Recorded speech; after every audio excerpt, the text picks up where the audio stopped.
buenos días, Dios te bendiga y Dios te guarde. Sean todos bienvenidos a esta cápsula de poder y de fe.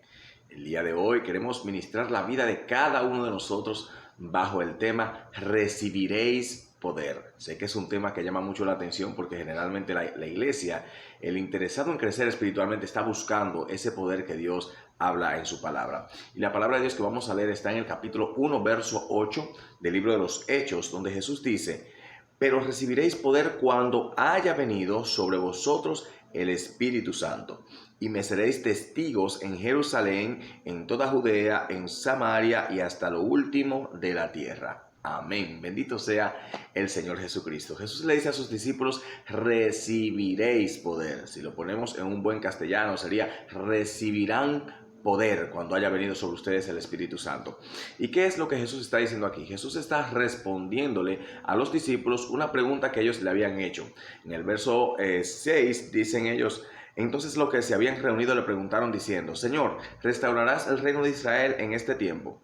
Y Jesús les dijo: no les toca a ustedes saber los tiempos o las sazones que el Padre puso en su sola voluntad o en su sola potestad, pero recibiréis poder.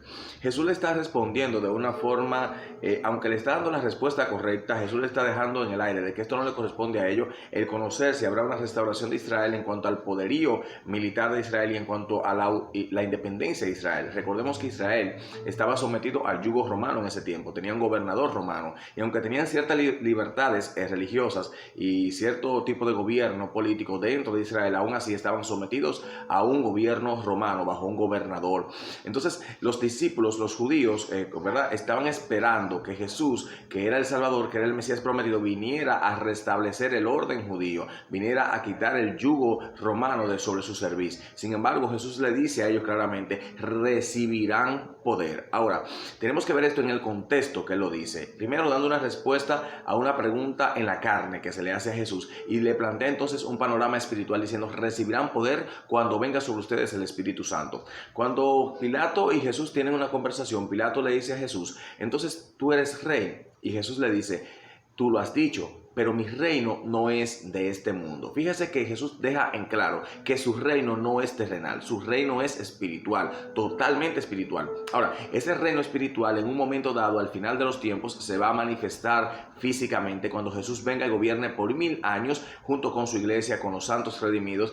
Dice la palabra que gobernará con mano de hierro. Luego de esos 1000 años, entonces se establecerá la destrucción, ¿verdad?, y el envío al lago de fuego de Satanás y todos los que con él estuvieron y con todos los que con él siguieron, y luego se establecerá el reino eterno de nuestro Dios en la tierra nueva y el cielo nuevo que Jesús va a crear, que Dios va a crear. Ahora bien, quiero hablarte de esto que él está especificando aquí: recibiréis poder. ¿Qué tipo de poder dice Jesús que recibiremos allí? Un poder espiritual. ¿Por qué? Porque Jesús le dijo a Pedro, cuando estableció la iglesia, dice: sobre esta roca, hablando de sí mismo, edificaré mi iglesia, y las puertas del Hades no prevalecerán contra ella. Jesús le está diciendo que el infierno no prevalecería contra la iglesia. ¿Y cómo puede la iglesia mantenerse de pies sin poder? Bueno, el poder espiritual que Jesús está hablando, que recibiría la iglesia cuando venga sobre ella el Espíritu Santo, les daría la autoridad, la capacidad para mantenerse de pies ante los embates del enemigo. Jesús también deja en claro en el mismo verso 8 para qué es ese poder. Él dice: entonces cuando reciban el poder me serán testigos. Un testigo eficaz o eficiente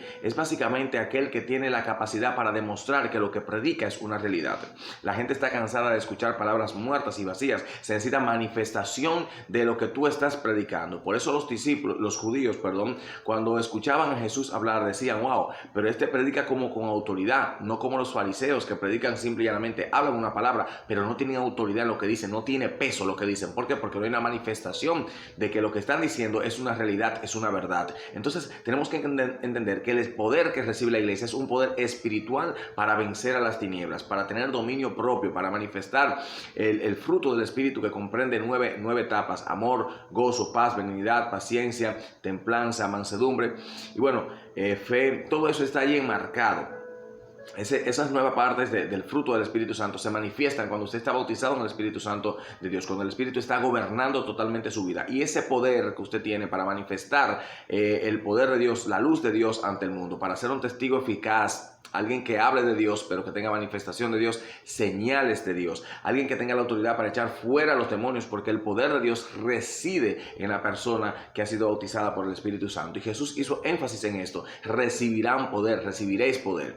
Así que quédense en Jerusalén y no se vayan de allí. En este tiempo la iglesia debe anhelar el poder del Espíritu Santo, debe anhelar ser revestido del poder de lo alto, bendito sea el Señor, para poder ser un testigo eficiente de la obra de Cristo en esta tierra. ¿Cómo podremos testificar de la gloria de Dios, de la grandeza de Dios, cuando la iglesia no tiene poder? Así que tienes que buscar el poder de Dios, tienes que anhelarlo, tienes que concentrarte en alcanzar aquello que Dios ha ofrecido a la iglesia y que es necesario para realizar la obra que Él mismo nos entregó, de hacer discípulos en todas las naciones. Así que te aliento en esta mañana a buscar ese poder con ahínco día y noche, clamándole al Señor: Señor, permíteme ser revestido del bautismo del Espíritu Santo, porque es una promesa para mí como iglesia, y que yo pueda manifestar ese poder al mundo y hacerle entender al mundo espiritual que ciertamente nuestro Dios vive por los siglos de los siglos. Amén. Así que en esta mañana simple y llanamente quiero dejarte esta palabra: recibirás poder cuando venga sobre ti el Espíritu Santo de Dios, no como sello, sino como el bautismo del Espíritu Santo, y empezarás a manifestar el poder de la gloria del Dios al que tú estás sirviendo. Así que Dios te bendiga y te guarde en el nombre de Jesús.